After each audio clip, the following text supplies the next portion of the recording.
दुश्मन से बच गए हो। हाँ, मेरे को कल चेतावनी मिल रही है। ये भगवान की बहुत बड़ी कृपा है, अगर तुम उससे जुड़े रहोगे। और मैंने भागवत में बात कही थी कि कथा भी जो होती है ना, कथा क्या करेगी, बोले कि व्यथा को मिटाएगी। और ये तुम्हारा उसी का ही प्रताप है कि बाल बाल बचे हो, बाल बाल कह रहा हूँ, बाल बाल बचे हो। और ठाकुर जी ऐसी कृपा करते हैं, मित्र बनाना जो एक बनाना सुदामा जैसा, 50 मत बनाना, नहीं तो लग जाओ। ओम नमो भगवते वासुदेवाय।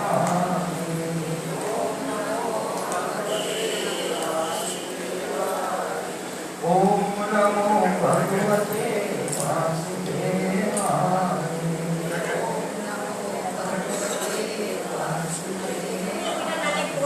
ओम नमो भगवते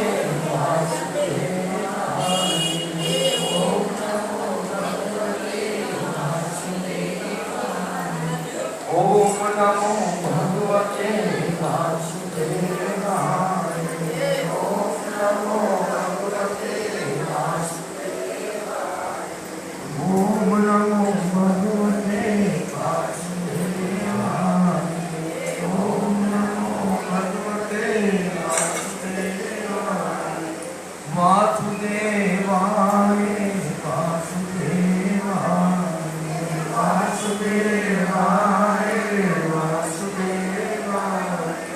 वासुदेवाय वासुदेवाय वासुदेवाय।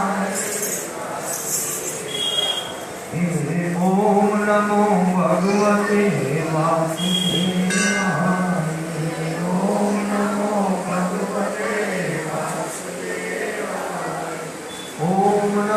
भगवते वासुदेवाय। ओम नमो भगवते वासुदेवाय। आज कौन सी एकादशी है? योगिनी एकादशी। योगिनी एकादशी का अर्थ क्या हुआ? योगिनी एकादशी तो क्या होता है? आज के महात्म ने भी ये बात कही, एकादशी का महात्म सुना।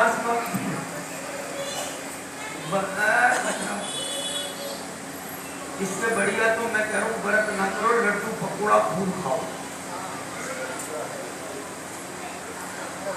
मैं हर बुरा बताने को कहता हूँ, जरा सी बात है, आप लोग अच्छी बात है सुनते रहो, किसी के लिए तो रह ही रहो। भूखे रहने का मतलब ही व्रत नहीं है।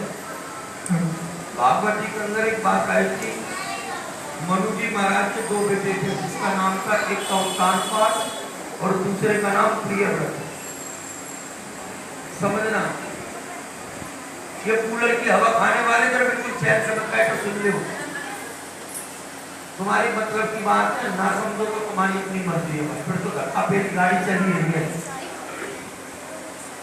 क्या जितना की गाड़ी चल रही है तो धक्का ही लगाया हुआ है, बस तो और कुछ नहीं। प्रिय व्रत का मतलब होता है जो अच्छा व्रत हो। प्रिय माने अच्छा और व्रत माने जो तुमने करा। और कौन सा व्रत अच्छा होता है? जहाँ परमात्मा को पहचानने की हमारी क्षमता हो जाए, जहाँ परमात्मा से हमारे मिलन की एक तो रास्ता बन जाए, जहाँ उस परमात्मा को हम पहचान पाए, जहाँ परमात्मा से मिलन कर दे। एकादशी है इसका नाम। और महीने में सबको मालूम है कि 2 ही बार आती है, यानी कि 2 बार परमात्मा हमको मौका दे रहा है कि तुम सुधर जाओ, हम सुधर जाए। केवल 2 दिन के लिए। 2 दिन तो हमारा कम से कम पूरे महीने 28 दिन अपने रखो, पर 2 दिन तो उस परमात्मा के नाम से निकल गए। वो भी हमसे नहीं हुआ तो धिक्कार जीवन। उसने हमारे लिए कितनी बड़ी कृपा करी कि इतना बड़ा शरीर मिल गया, इसके आवश्यक और शरीर मिला तो भगवान की कृपा हुई कि हम सत्संग में बैठे। ये भागवत में भी तुम लोगों ने 7 दिन सुना। जीवन में हमारे पास सब चीज के लिए फुर्सत है, पर भगवान के लिए हम पर फुर्सत नहीं है। उस परमात्मा के लिए हमारे पास न समय है, ना उस परमात्मा के लिए हमारी इच्छा है। हम लोग भी तो चाहते हैं कि हम लोग जो है हमारे लिए कोई पूछे कि तेरा हाल क्या है, तो तुम्हारे तुम किसी को पूछोगे कि तेरा हाल क्या है तो कोई को सब पूछेगा। आज योगिनी एकादशी है और योगिनी एकादशी का मतलब ये नहीं है कि व्रत कर लिया भूखे रह गए शाम को कड़ी पकौड़ा खाया। अभी जाकर कोई आलू का हलवा बनाएगा, कोई ऊँट की पूरी बनाएगा, कोई दही का आलू खाएगा, अपने फिर स्वाद ही तो लोग हैं। पूरे दिन में अगर तुमने व्रत रखा है तो आपको दिवाली आ गई।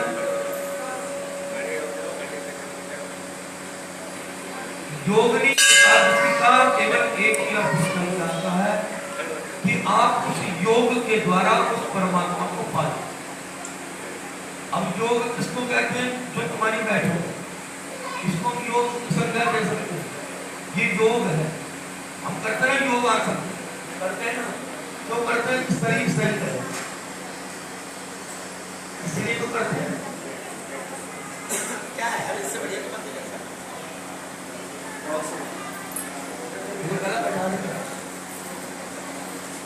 योग आसन के द्वारा भगवान की प्राप्ति और उसके अंदर उस परमात्मा से हमारा मिलन, ये आज की योगिनी एकादशी है। हर एकादशी के महत्व में बात लिखी है कि जो इस व्रत को करता है वो पापों से मुक्त हो जाता है। आप लोग केवल उसी महत्व को प्रचल रहे कि हम पाप करेंगे और योगिनी एकादशी कर लेंगे, पाप खत्म हो जाएगा। यही तो बात होगी ना। हम केवल उसी महात्म के हिसाब से चले। महात्म हम किसको कहते हैं? आप लोग तो महात्म कहते हो, कथा सुना दो, कथा महात्म सुना दो, खाली महात्म 50 बार सुनो।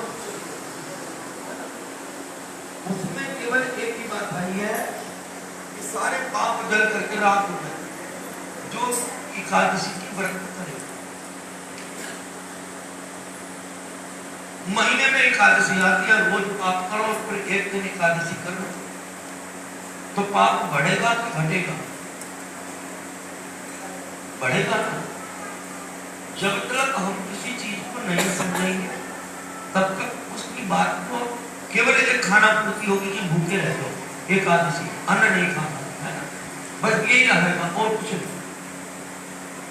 कुल मिलाकर के अपने योग के द्वारा, अपनी साधना के द्वारा गोपियों ने उस परमात्मा को पाया योग के द्वारा। अब योग किसको कह रहे हैं? जो तुम्हारा ध्यान है, ये जो तुम चर्चा को सुन रहे हो, ये भी एक योग है, क्योंकि इसमें बैठक है। हमने बैठना सीखा नहीं तो योग आएगा कहाँ? इसलिए करदम भगवान ने अपनी माँ को कहा है कि पहले तो मैया बैठना सीख ले। किसके पास? परमात्मा के पास। अब ये नहीं है कि काम धंधा छोड़ो भगवान के पास ही बैठे रहो। बोले कि सारे दिन के अंदर तुम्हारा यानी कि 8 घंटे तो तुम्हारे गए सोने में, 8 घंटे गए तुम्हारे कमाने धमाने, बचे कितने? 24 घंटे में से 6 घंटे 6 घंटे बचे। 6 घंटों में से 3 घंटे तुम्हारे बच्चों के है ना, और कम से कम 2-2.5 घंटा पत्नी का, तो बचा क्या? उसके लिए समय बचा नहीं बचा। बस ये वो ही कहना चाह रहे हैं कि जब तुम 24 घंटे के अंदर तुम अपने परिवार को देखते हो, रोजगार को देखते हो, परिवार के बाद पड़ोस को देखते हो, अपने मित्रों को देखते हो, बच्चों को देखते हो, है? उनमें से एक घड़ी कम से कम मेरी तरफ भी तुम आ जाओ, केवल 2 दिन के लिए। भले तुम 28 दिन तुम भगवान का ध्यान करो मत करो, परंतु एकादशी का जो है उसके अंदर तो कम से कम पूज्य बन जाए। पर एक दिन भी हमारे पास नहीं रहा तो फिर कल्याण कैसे होगा? सब चाहते हैं कि मेरी मनोकामना पूरी हो, कहते हैं ना भाई, सभी तो चाहते हैं कि मैं सही रहूं, मैं सुखी रहूं। तो जब मैं सुखी रहूं और मेरी मनोकामना पूरी हो तो कुछ खोना तो पड़ेगा ना। अपने बच्चे को जन्म देकर कर पाला पोसा कुछ करा जाए तो पाओगे, और तुम पहले से पहले उम्मीद लगा लो कि ये बच्चा कमा के खिलाएगा, तो कैसे होगा? तो पहले हमने मेहनत करी और उसके बाद में पाया। अब वो नसीब वाला होकर जो बड़ा होकर के औलाद उसका सुख दे दे, और बाकी तो खूब मेहनत कर रहे हो, आखिर में एक रिजल्ट निकल के आता है कि तुमने करा क्या। तो जीवन पर्यंत तुमने हमने सबने जीवन के अंदर सबके लिए सब कुछ करा, सबके लिए सब कुछ करा, और अपने लिए क्या करा? इस बात की यदि अगर हमारी सोच बनती है तो ये तुम्हारी एकादशी है। 4 दिन अगर तुम यात्रा पे जाते हो, सामान इकट्ठा करते हो, और जब आखिरी यात्रा हमारी होगी बहुत लंबी होगी, उसके लिए हमारी क्या तैयारी है? ये बीच में हमसे सवाल पूछा जाएगा। गरुड़ पुराण में भी आया, गरुड़ पुराण करवाते हैं, तो मर जाता गिर जाता, गरुड़ कर दो, पढ़ते हैं ना, उस गरुड़ को पढ़ करके देखो।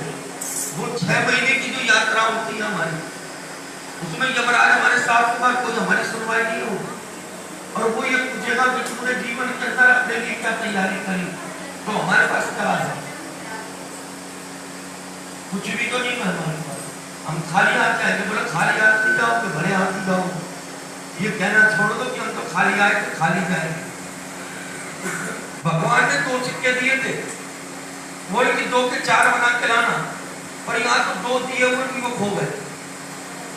जो भगवान ने 2 सिक्के दिए थे वो भी हमारे इस बाजार में खो गए, तो खाली हो गए, हमारे को बचा क्या? तो वो जब अपने सिक्के वापस मांगेगा तब हमारे पास क्या मिलेगा? तो ये एकादशी का जो दिन आता है, उस परमात्मा ने बहुत सोच समझ कर ये एकादशी बनाई है। इन्हीं एकादशी के अंदर 11 इंद्रियां और 1 मन भगवान को अर्पण हो, इसका नाम है एकादशी। और वो जो एक दिन भी अगर हमारा उसकी तरफ ध्यान नहीं हुआ तो खाली भूकर के रह करके व्रत खोल लिया और सो गए, तो ये तो केवल वो हो गया जैसे हाथी नहाता है ना नदी में, और बाहर निकल करके अपनी सूंड से अपने ऊपर रेत घेर लेता। देखा है ना, हाथी नदी में नहाएगा और बाहर आएगा, बाहर आकर के रेत को सूंड के द्वारा अपने ऊपर डाल देगा। यानी कि हमारी पूरी दशा है, व्रत करते हैं, उसके बाद में भगवान का ध्यान करते हैं, तो उसके बाद क्या करते हैं? बोले कि संसार की जो मट्टी है ना, हम अपने ऊपर डालते हैं। बोले भगवान क्या करेगा? मेरा पैसा करेगा, मेरा परिवार करेगा, मेरा क्या करेगा? ये आज का एक एकादशी का महत्व है। एक पुत्र ने, एक बेटे ने अपने बाप को मारा, और बाप को मारने के बाद बाप तो दुनिया से चला गया, पर ये समझ के चलना संसार का बहुत बड़ा नियम है कि हम जो जिसके साथ में कर रहे हैं वो आगे चल के वापस हमको मिल जाए। अब वो बेटा रोता है जब उसके ऊपर दुख आया, तो एक संत के पास गया, और संत के पास जाकर के उसने क्या कहा?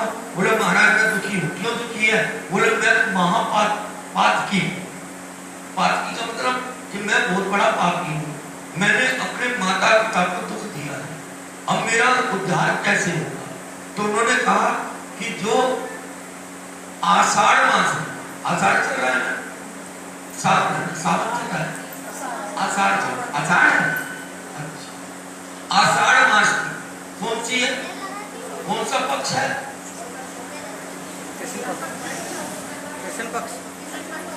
कृष्ण पक्ष। आषाढ़ के अंदर कृष्ण पक्ष की योगिनी एकादशी को जो व्रत करता है वो सारे पापों से मुक्त होकर के और हाथ जोड़ के अपने घर को चला जाता है। बात वैसे ठीक है ना, क्योंकि भगवान की चर्चा है बेटा, ये मन नहीं लगेगा। अगर मुकेश की चर्चा होती तो यहाँ मन लगता। हाँ, पिताजी को खाना देना, जाओ जाओ, तुम भी जाओ। अच्छा जाओ, भगवान तुम्हारी एकादशी कामयाब। प्रसाद लेके सबने चलो। अब मैं जितनी देर भूखा हूं, मैं भूखना ही बोलूंगा इसको। कुछ समझ में आई? उन्होंने कहा कि आषाढ़ मास की कृष्ण पक्ष की योगिनी एकादशी का व्रत कर लेना। जो तुमने 14 दिन पाप करे हैं, वो योगिनी एकादशी के दिन 15वें दिन वो तुम्हारे पाप से मुक्त हो जाओगे और तुम्हें वैकुंठ का वास मिलेगा। भगवान नीचे आ जाएंगे, तुम्हारे को अपनी गद्दी सौंप देंगे। जय श्री राम। एकादशी की हार्दिक शुभकामनाएं। इनको बंद कर दो।